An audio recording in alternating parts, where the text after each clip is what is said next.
From the studios of Books in Motion, this is Caryn Hoaglund reading The Crown of Shattered Souls by Brittany Matsen. Now let's begin with The Crown of Shattered Souls, Chapter 1. Adrianna.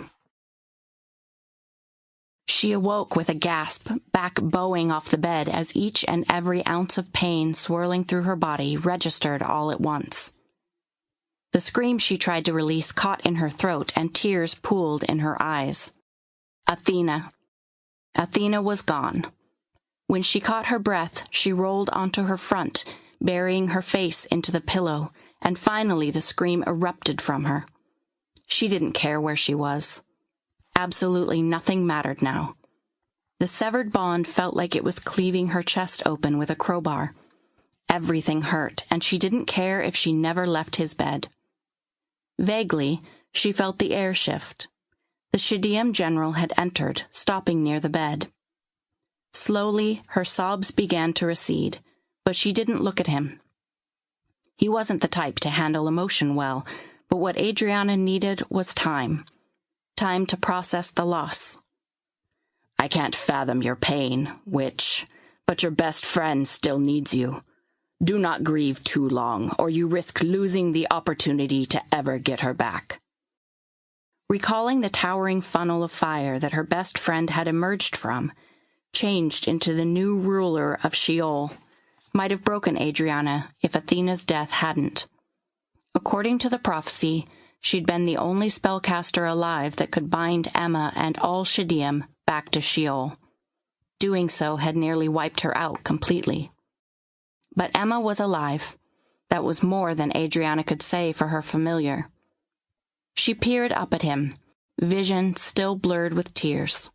Her voice was croaky when she said, "Athena needed me to protect her, and I couldn't.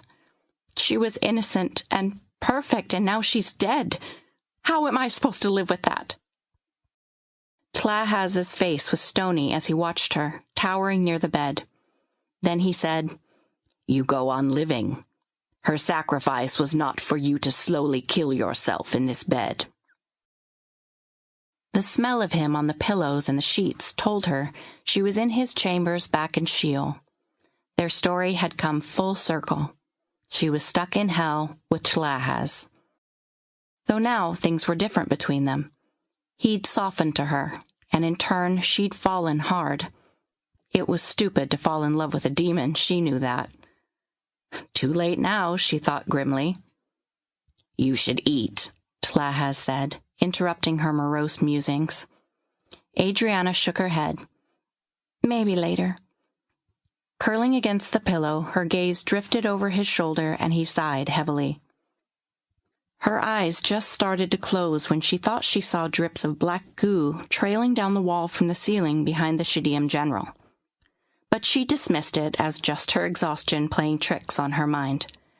Even as she faded back into unconsciousness, she felt like something was wrong within the realm of monsters. Chapter 2. Blaze.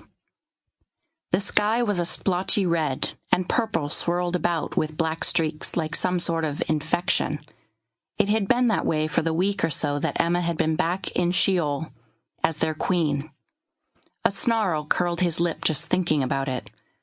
Though he'd had time to process her kiss with the Shediem general, he still couldn't fathom how she had defeated Nakash so quickly. Now there was no denying who and what she was.